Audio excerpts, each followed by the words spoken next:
Welcome to the Exoduscry podcast, where we have honest conversations around exploitation, trafficking, sexual culture, and justice. Today we have writer, activist, podcaster, and frequent guest on the Joe Rogan Show joining us, Meghan Murphy. Meghan is the founder and editor of Feminist. Let's jump into the episode. It's always great to talk with you, Meghan. I just always enjoy and get so much out of our conversations. I feel that for me, it's rare to meet somebody who's so deeply invested in so many of the issues that I personally care about. And I've said this to you before, it's been amazing to watch your journey and your trajectory over the years. And the things that you bring light to, the controversial nature of the things that you're courageously willing to engage conversation around. And we've both faced a lot of backlash for some of our views and those things that we don't treat as sacred cows and say, let's talk about this. One of those things is pornography. And I've obviously recently written a book, did several documentaries, campaigns around the issue of pornography. And I think I'd really just love to, just to kind of pick up that conversation with you, and especially for our audience that isn't as familiar with you, just to hear some of your perspectives on this issue. You've written articles posing questions that most people would never dare around, the subject of porn. So I've really observed in you a willingness to just, in sort of a curious way, just explore the whole thing of what do we do about this issue of pornography in which so many people are, being exploited and taken advantage of. And so I'm curious recently if there's anything that's been coming up for you related to this issue. A number of months back, you were writing some articles and had been engaging the conversation more aggressively. What's the latest in your world pertaining to that subject? Well, first of all, thank you so much for having me. And I've learned so much from your work. Your work is incredible. The documentaries you've made, I think, are such an amazing gift to the world. And your book as well. And as you know, I don't need to tell you this, but there are so few people who are really pushing back against porn and the porn industry. And I think that was one of the things that surprised me the most when I started to do this work. So, I started out just doing feminist radio, at a little co-op radio station in Vancouver, and blogging. And I started writing about and covering pornography and the sex industry very early on because I was really inherently disturbed by it. And the amount of pushback, the kind of pushback that I got, who I was getting pushback from was shocking. And I didn't understand because I was a leftist. Then, I was a socialist and a feminist for my entire life. I don't, necessarily identify in those ways anymore. But I thought, of all people, surely the feminists would be against pornography. Surely the left would understand what a corrupt, repulsive, exploitative, racist, misogynist industry this is. And yet these were the people who were attacking me, the mainstream feminists, the third wave feminists, the young feminists, the feminists who are my age, and the left, the socialists. And it didn't stop me, of course. Nothing seems to be able to, for better or for worse. But that was, it's amazing the power that industry has over individuals, over movements, over the media. And one of the things that I have been noticing lately, and that I've been, I've been happy about, is that I've noticed that men have started to push back. Right? The men who are sort of in that mental health, wellness, physical health sphere have started to push back and say, I don't think porn is good for men, and it's not, they're not pushing back necessarily in the exact ways that I have.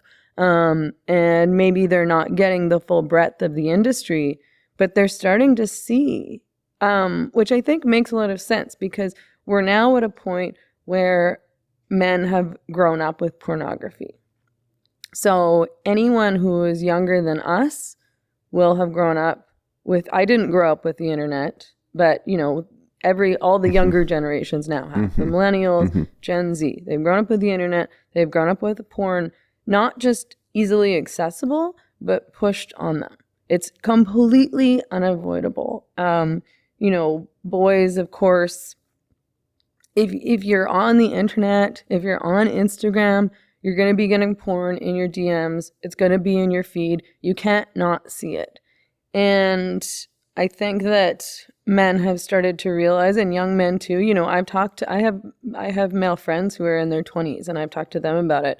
And I know men who've stopped watching porn on their own accord, because they started to recognize how it was impacting their relationship with women, maybe their intimate relationships, or, how they saw women, how they treated women, their relationships to themselves, their mental health, their sexuality, what they were starting to become attracted to and turned on by, and they were starting to feel disturbed by that.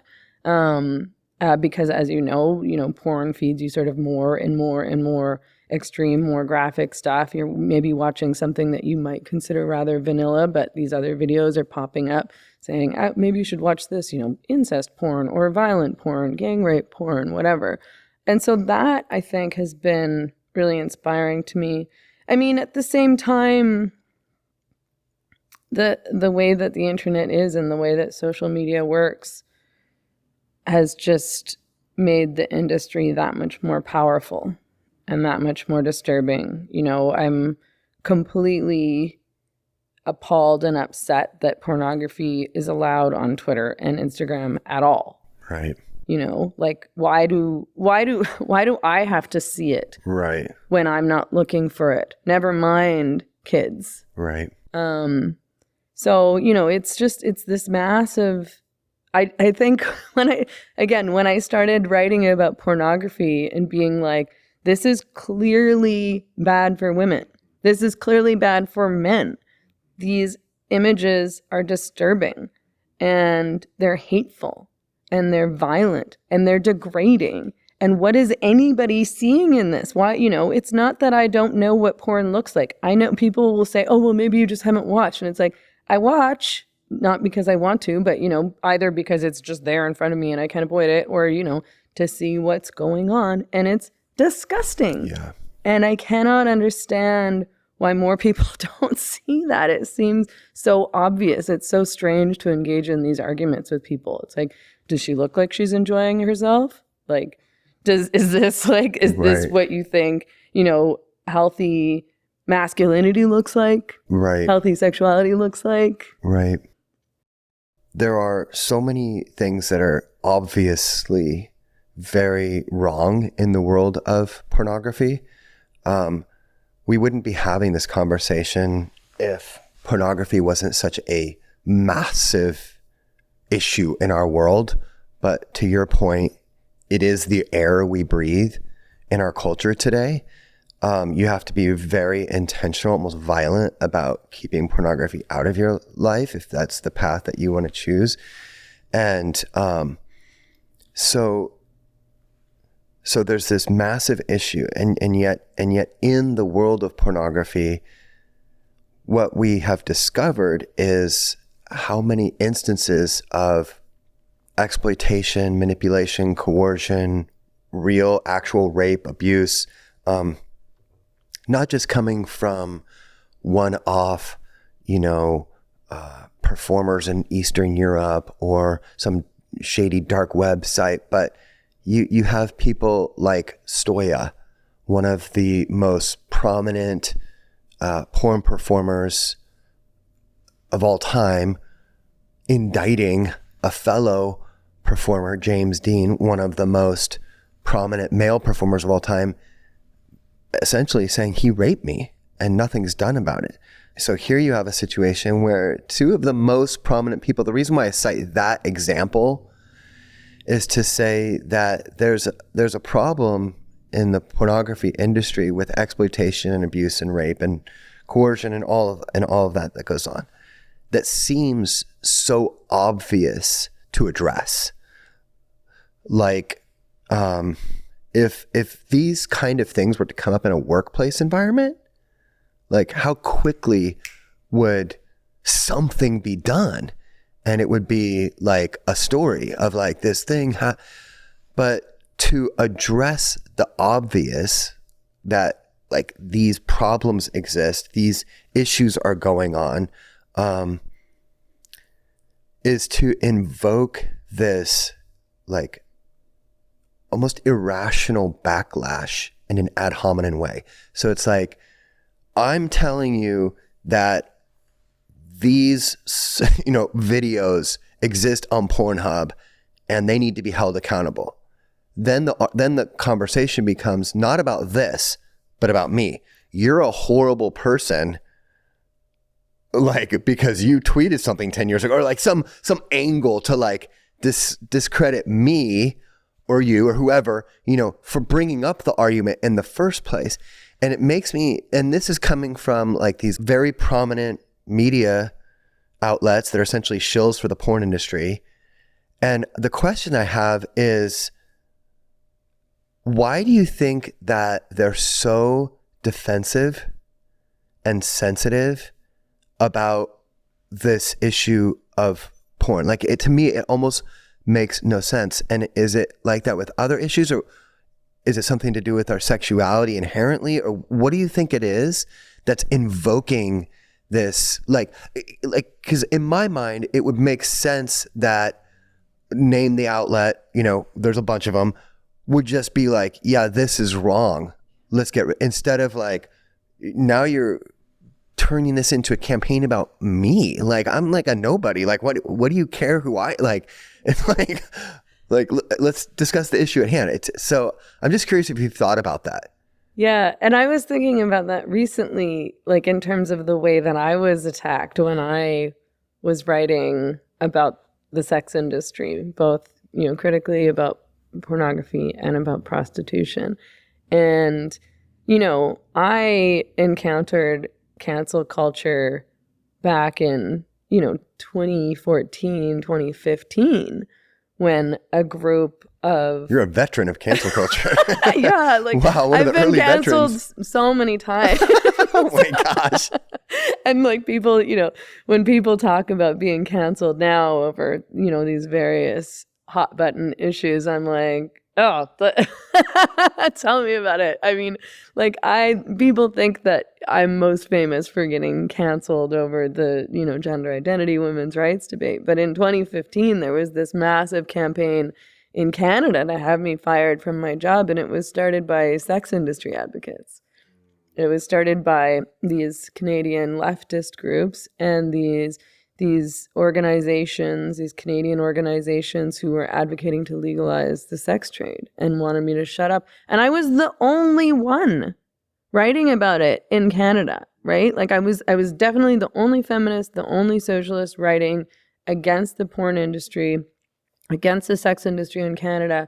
I had been working at the time for this website called rabble.ca, which is like a Canadian leftist, funded by labor unions website. And all these groups and funders and allies of this website started a massive campaign to have me fired. And I was the only one on the website who had anything negative to say about these industries. And it's like, why me? Like, who am I? I have no power. I have no money. Yeah. I have no, like, I'm not, Totally. like, what am I going to do about this massive Totally. billion-dollar industry? Totally. And you can't even handle just me saying this is unethical, this is misogynist, this is violent, this is hateful, like this is why are you so threatened? Like this is trafficking's happening, rape's happening. Yeah, like why are you so threatened?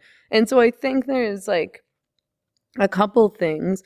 One of which is that I think when people are trying to shut you up, that should tell you that you're on the right track. And which isn't to say, you know, like all hateful speech is good speech, because of course people say awful things. But I think that if you have a good defense and you're living in a democracy and you're living in a place that supports free speech, when somebody says a bad thing or a stupid thing or a hateful thing, you should be able to say, you know, like, this is, I disagree because of this, or this is bad because of this, or this is dangerous, or this is hateful. But these like really, really intense efforts to silence and censor, I think should tell you something, right? Like, I think that it should tell you that you're on the right track. And the porn industry does that, as you know. They go after people in like so hard. They take their money and they take their power and they take their lawyers and they try to destroy you. And I know people that have been subjected to that in brutal ways. But I also think that with porn, you know, people take it as a personal attack. People now have grown up being told that they shouldn't feel any shame about what they do sexually, about their sexual desires, about their fetishes. And, you know, when you talk to men and women about pornography, and even in a barely critical way, they'll be really surprised. Often the people that I talk to about it, men and women alike, are really relieved when I say, you know, I was talking to a young woman recently, and she was talking about her partner who wouldn't have sex with her anymore, but was using pornography every day. I'm sure you've heard these stories too. And I was like, you can say no. You know, like I've told every partner that I've had, you know, once I discover, sometimes you don't know right away. Sometimes it takes a while into the relationship and or maybe at first you think, you know, it's no big deal or it's once in a while.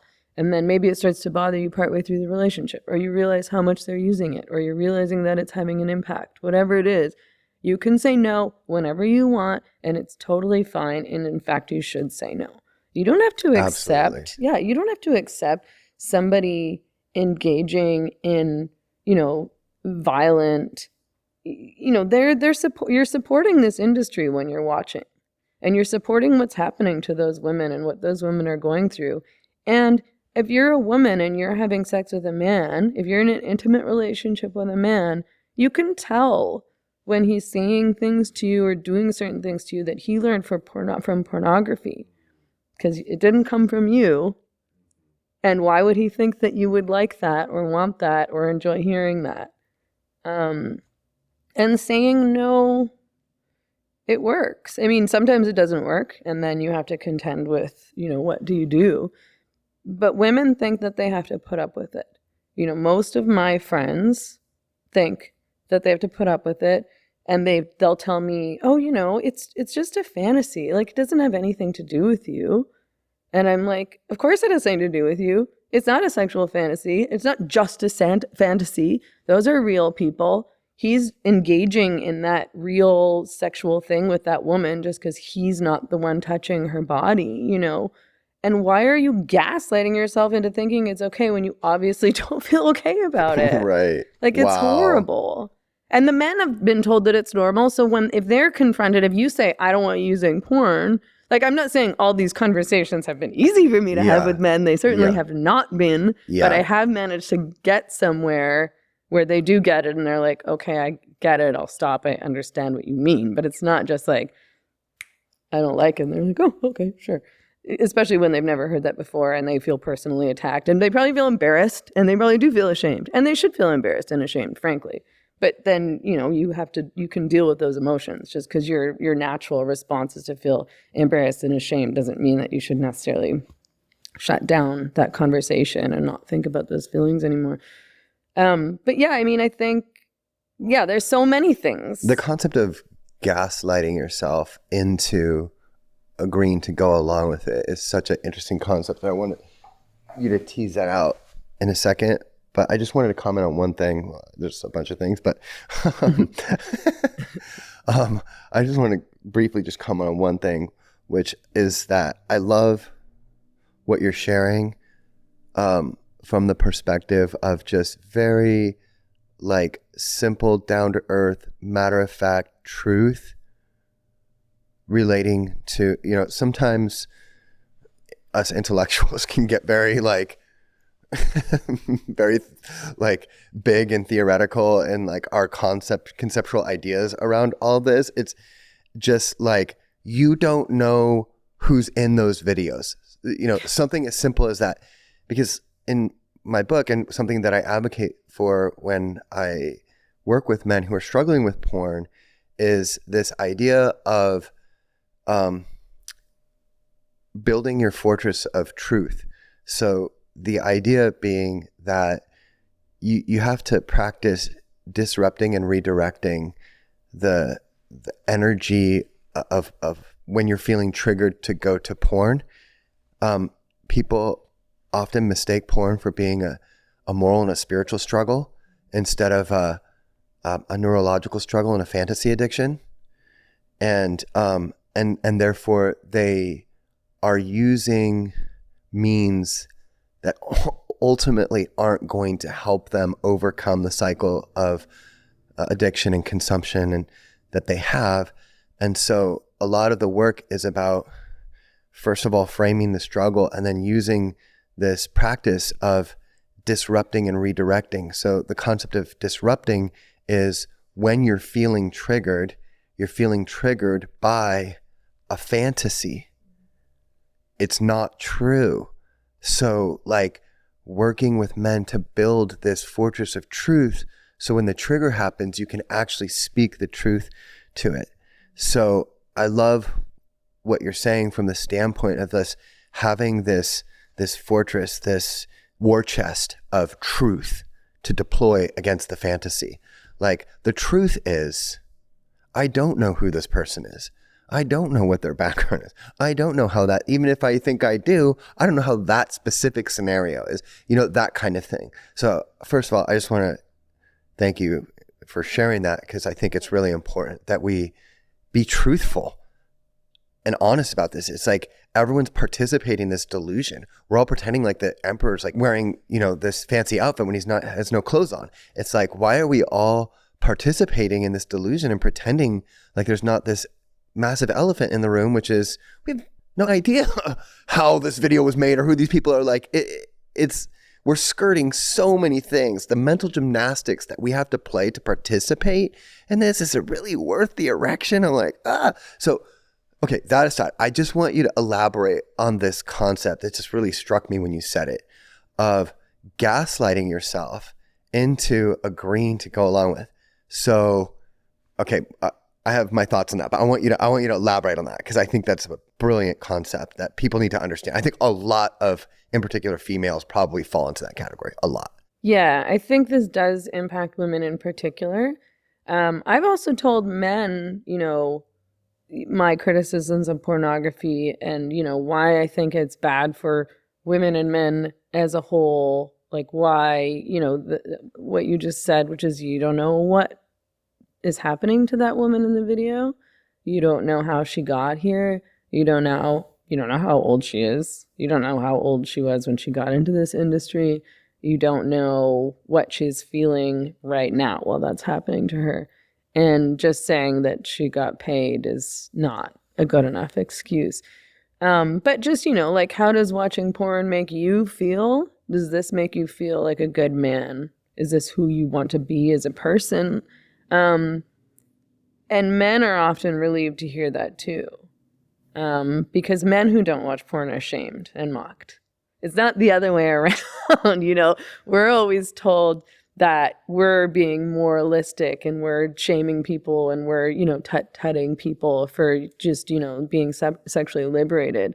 But in fact, our culture, it's gone, it's like done a 180, right? Where now men who don't use porn are like lying or they're pussies, or,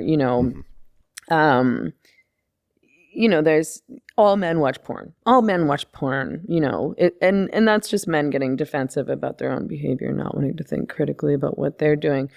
But to answer your question, I mean, I think in general, women have been taught not to trust their gut instincts in a variety of ways. So women are told that they're crazy and, they're hormonal and they're emotional. And so you can't trust your feelings because those things aren't real. So, and unfortunately, within third wave feminism, post-sexual liberation, we're in this porn culture.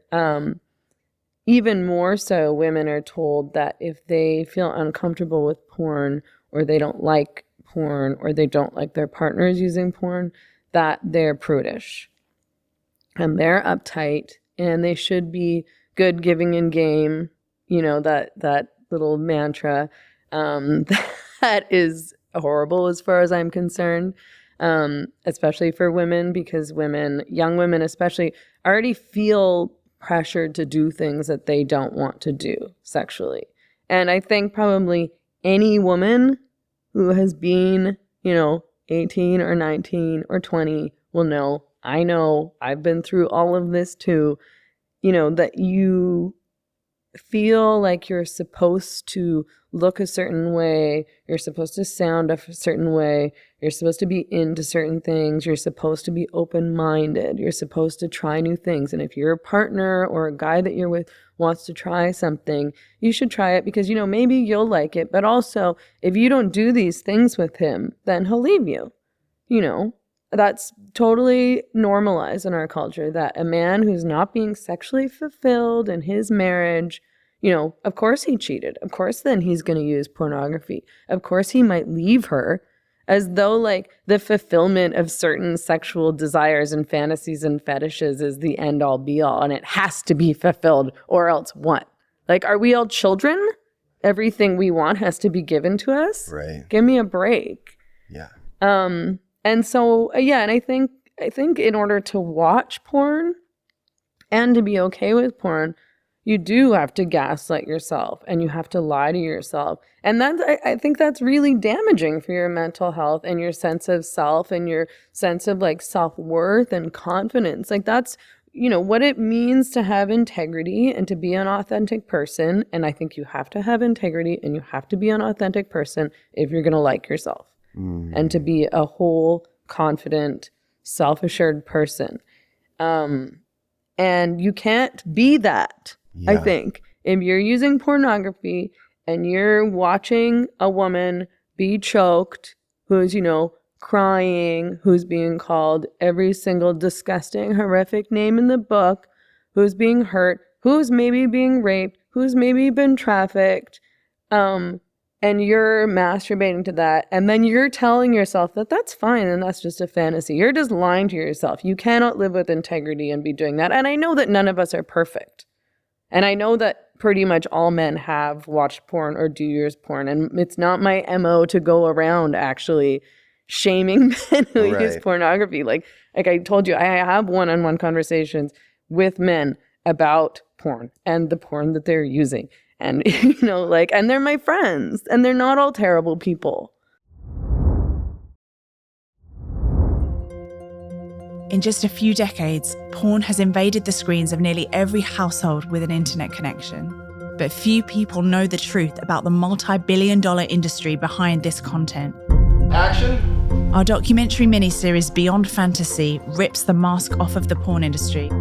It takes viewers straight into the belly of the beast and brings them face to face with some of the biggest porn producers and performers as they describe, in their own words, an industry that profits from ethical violation, coercion, and abuse. The chances, the risks that they take are the deal that they make with the devil when they come into this business. It's a hard-hitting series that exposes the porn industry like no other film, but keep in mind that it does include the use of blurred porn video clips, so we encourage viewer discretion. You can watch the Beyond Fantasy series for free on YouTube or at beyondfantasy.com. I remember being in this leadership team meeting once, and the leader of this meeting told us, as a protocol, if you have something to interject in this meeting, go like this. Put your finger up like this. That way we're not all talking over each other. So just go like this. And to do this in this conversation is triggering to a lot of people. Coming back to kind of like where this conversation started is how sensitive and defensive these large institutions and outlets, media outlets and things, and the commercial sex industry itself is, are, whatever, about any criticism, any objective analysis. And really, like, what that tells me is that, you know, you are sort of like gifted this impression that you're about like good sex. Like that's what you kind of inherit in this space. And the truth is, you really don't. Because if you did, you would agree that this kind of stuff needs to be weeded out. Instead, you see it as a threat to your bottom line. So really, it's not the good sex that you care about, it's the money that you care about. And I actually asked this to a pornographer. I said to him, I said, you know, does the porn industry care more about their performers, or do they care more about money? Without even batting an eye, instantly, he said they care more about the money. And another prominent female performer, I pushed back against some of the genres that, you know, for example, depict women as little children and things. And she said, well, this is just a capitalist venture. So if it makes money, I'm just like, like, you all have tricked people. You have deceived the world into believing that you're the people that care about our sexual health. You don't give a lying bleep about our sexual health. You care about money. And so for us, like, just kind of bring it back to the present tense moment, I think the concern here is, you know, for sure the victims, the people who are being raped, the children who are being exploited, things of that nature, but just on like a very base level, good sexual health. Like, is this contributing to that, or is it compromising it? And I would argue that it's those of us who are criticizing the porn industry that care more about having good sexual health than the people who are actually inherit that, you know, narrative about them. Yeah, I mean, and that's what you'll hear from these so-called, you know, empowered sex workers. I don't like to use the term sex worker. I'm using their term. And I hate that we've normalized that term, sex worker, because I think it totally obscures the reality of what's going on in the sex trade. But these women who will come out online or in the media, in documentaries, on Twitter, Instagram, YouTube, wherever, and say, you know, this industry is great. I'm having a great time. Oh no, we signed these contracts, and actually the porn industry, there's way less STIs in the porn industry than anywhere else because we're so careful. And actually, you know, like every single thing that I'm doing in this film, I've consented to, and if I haven't, you know, I won't do it. But we all know that that's not true. You know through the work that you've done in your documentaries that that's not true. We know when we listen to women who have left the porn industry and they tell us what happened to them in the porn industry while crying, and these are some of the biggest stars in the porn industry who, you know, women in porn don't last very long because it's such a hard, you know, abusive, emotionally abusive, never mind, like physically abusive place to be.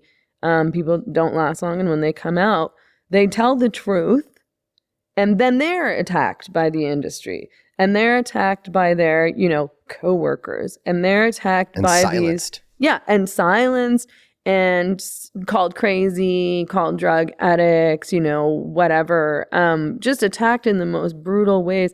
I've seen it happen with these YouTubers, these male YouTubers who are porn fanatics and are constantly, having porn stars on their little YouTube shows, and they're making, hundreds of thousands, maybe millions of dollars off of this YouTube Twitch grift. And constantly selling the industry to the boys who are watching. These are guys whose fan base is like adolescent males, telling them that, the porn industry is all fine and good, and it's actually just all a big joke, and these girls are all just having a fun time, and they just really love sex. And then you hear the truth after the women leave. And yeah, it's the cognitive dissonance is amazing because it makes sense that while you're in the industry, you wouldn't speak the truth about it. You're not going to get a lot of jobs in the porn industry. You're not going to get a lot of clients as so-called sex workers. You're not going to get a lot of men watching your videos, paying you money if you're telling them how much you hate it and that you're being abused and that you're miserable. Totally. And you're telling them, oh, I got into this because I was molested as a kid. And I started doing this as a teenager because my boyfriend pressured me into it.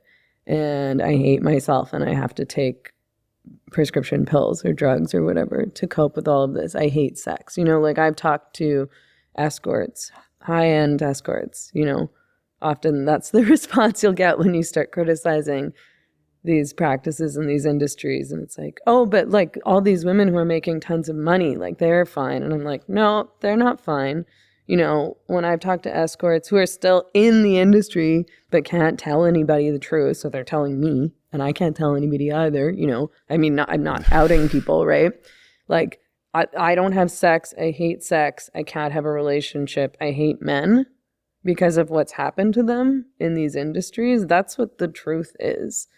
But, people believe what they want to believe. So they listen to these, they point to the porn star, the empowered sex worker who's working for MindGeek or Pornhub or whatever, and is saying that it's all fine and good and it's all clean and above board. It's strange in that sense of just psychologically speaking, even it's like this attempt to like find at least one example of the exception to create a rationalization for the whole and to project it over the whole. And I think like what these like conversations that we've been having about the subject, the value of these conversations over the last number of years is really helping to try and highlight how common the violation, the exploitation of people are in the porn industry. But from one thing that I've been starting to think about more recently, this past year and a half or so, and I wanted to ask you about this, if you've thought about this at all. In a way, pornography is technologized prostitution, somebody being paid to enter into a sex act and then a person behind a screen accessing that sexual scenario to elicit arousal in their own physical body. But the relationship is to this two-dimensional screen. And part of me wonders if this whole thing in a way is a dress rehearsal and a setup to create buy-in for a potentially much more compelling and immersive experience. This may sound crazy, but just looking at the innovation and advancement in humanoid robotic AI technology of like, okay, if we have become so bought in to this very objectified two-dimensional experience of sexuality with somebody behind a screen, what happens when we have, people hear robotics and they think, like they have, this old idea, but like where humanoid AI technology is going is basically to replicate human beings in the way they talk, in the way they move, in their physical bodies. And like, it's not like people aren't like, that's where it's going. And so I'm thinking, man, for a generation who's been raised to think of and trained and groomed to develop their sexuality in such this objectified, transactional way, like, what happens when that technology is available? What does that mean for human to human relationships and the population and like our conception of family? And like, I just think there's something more deeply intimate and mysterious and personal and powerful about our sexuality that finds its expression in the context of human to human relationships that is a part of the fabric of society.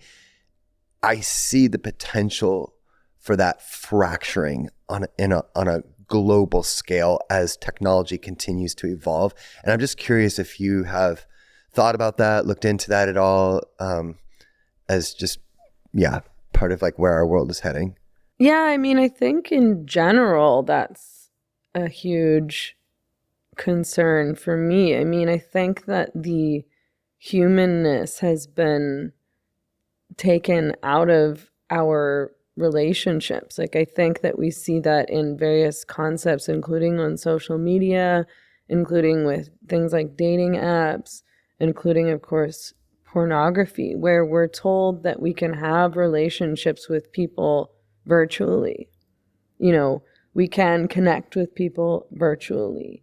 That now, you know, the way that you date is by swiping through these one-dimensional faces. You know nothing about these people. You don't even really know what they look like because of filters and all that. But also, you know, as I wish that most of us knew, but it seems that many of us don't know or have forgotten the way that you connect with people, the way that you're attracted to somebody, the reasons why you're attracted to somebody. That is about human to human, face to face contact. It's about body language. It's about all of these subtle things, smell, like hormones, chromosomes, things like that. The way that you're moving, you know, you can read so much about a person one-on-one or, you know, in actual person that you cannot online, that you cannot virtually. You can read people's emotions. You're getting subtle cues that you don't even know that you're getting because of the way that we've evolved as humans.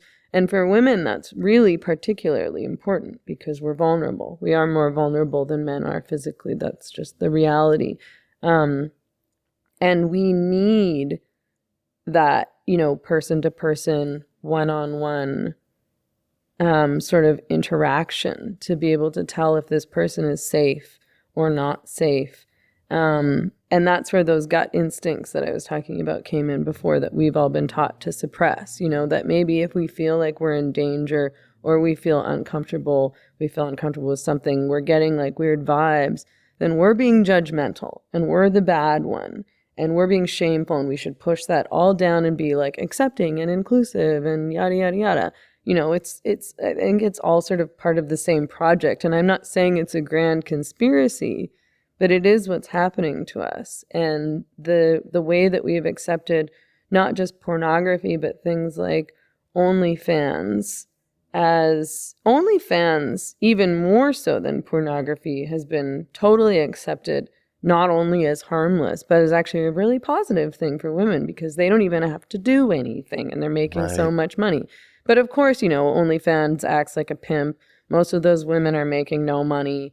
And they're selling their sexuality and their images to a whole bunch of strangers on the internet, which is dangerous, both to your mental health and sense of self, but also just your safety. Like even that Ayala woman who is being, you know, passed around the internet as this sort of intellectual courtesan because she's collected data on her customers. But she's treated as this like intellectual, and she tells the world, all these heterodox guys, all these intellectual men who have really fallen for her shtick, that it's fine. And, you know, there's just some women who just, they're polyamorous and they like to have sex with lots of different people. And, she's made boatloads of money off of OnlyFans. She's essentially selling OnlyFans to hundreds of thousands of young women who think, oh, if I do that, it'll be perfectly fine. And she says it's fun and she's rich and, it's a fun adventure to have sex with a bunch of different guys that you don't know. And she's sort of managed to move out of just the pornography space or sort of that YouTube bro-y space into this, she's interviewed by Lex Friedman and Eric Weinstein, and she was just on Trigonometry. I'm not necessarily saying that all of those men have necessarily fallen for her shtick, but she's the new modern empowered sex worker because she can be held up as an intellectual, right? They pretend that she's some kind of sex researcher because she does these online polls, again, of her customer base. And she, I don't want to just go in on this one person, but to me it's very obvious when you don't even have to know these women, just to hear about their life stories, to see how they behave, to listen to them talk about these interactions and about those relationships with men and about their lives and how they actually live, to see that they're totally cut off from their bodies, that they've separated mind and bodies, that almost all of them, if not all of them, have these really traumatic backgrounds where there's been abuse. And you've had to compartmentalize. That's what you do to cope with trauma. You compartmentalize. You separate body from mind so that you can cope, that you can just deal with and not be completely be destroyed by this thing that's happening to you. And that's what I see in this woman, and that's what you see in so many of these women, of course. And I just am like, how are you not seeing this? And how have we become so comfortable with these digitalized relationships and interactions? I don't want to engage with anybody online, really. Right. Of course you have to do it, and it's convenient for certain situations. I do my podcast online, but those are, my friends. My friends are people that I see in real life. My partner, the person that I'm intimate with, is somebody that I'm engaging with in real life. I don't want to have these screen relationships or interactions, but we have generations growing up and thinking that that's not only normal, but that's what a relationship is. And that's how you date, and that's how you have sex, and that's how you have friends, and that's how you engage with the world. And I think that's my larger concern, is the dehumanization aspect. And it's interesting, to your point, a lot of these thinking men, when it comes to this issue, so other issues, they're so unwilling to accept just a passive idea, right? There's a lot of scrutiny. There's a lot of digging in and unpacking kind of an idea to get to the bedrock of truth or whatever. With this issue, as soon as the narrative is presented, there's this real tongue-in-cheek kind of passive acceptance of it. And I'm like, where's the critical thinking when it comes to this issue? Why are we so willing to dispense with our intellectual capacities and ability to be analytical and have critical analysis of something when it comes to this issue? And so I think that sex is something that is very primal. It triggers deep, visceral, primal feelings and emotions and physiological sensations that sometimes we use to justify or rationalize or bypassing our conscience or cognitive capabilities. The problem is that we are floating down a stream of dehumanization. And if you look at the most, it's going to raise massive problems as technology continues to advance, for families, for our population, for what it means to be human. And so sadly we don't have time to unpack all of that today. Transhumanism. But that'd be another really long podcast. But I see what you mean, and I share your concerns for sure. Maybe that's a conversation we can carry over to your podcast, because for my part, I would I feel like we need like an hour or two to just even pull apart, like, where's this going? Yeah. And I don't know that anybody can say for sure, but there are scenarios and thought exercises like I've gone down paths, and it's scary. I'm like, it seems like right now the argument is like, well, you're either for or against porn. That means you're either a prude or you're, sex positive. And it's like, it's so much bigger than that, in my opinion, in terms of how we understand the fabric of humanity, what it means to be an authentic person, to be connected. We've lost in a lot of ways our grounding. The idea of something spiritual is that you can kind of explore, right? Like this other like world, you can explore it, but you can't truly be a spiritual person unless you have some grounding in the real world. That's what allows you to explore like possibility and stuff. So I think we've pulled up our grounding, our mooring when it comes to sex, and we're just a boat being cast to and fro at sea. It's like you're just exploring these things without any sense of grounding to something as simple as like what makes us human. And that's scary to me. So I'm going to give you the last word. Sadly, we start these conversations and we start getting momentum about an hour in, right when we need to end them. But yeah, well, let's definitely continue the conversation. Yeah. I mean, yeah, there's so much to unpack in terms of what you've just brought up, and like, yeah, to be continued. Yeah, exactly. But I'm so glad that we're having these conversations, and I think that despite the fact that I feel really disturbed at where the porn industry is going, and where the sex industry has gone and is continuing to go, I do think that maybe I'm seeing these conversations happening in places where they weren't happening before. And I'm seeing people start to question these, at least on a personal level. And of course, I think it's so important to talk about the industry and what's happening in the industry and how corrupt and horrific and exploitative and abusive and disgusting it really is.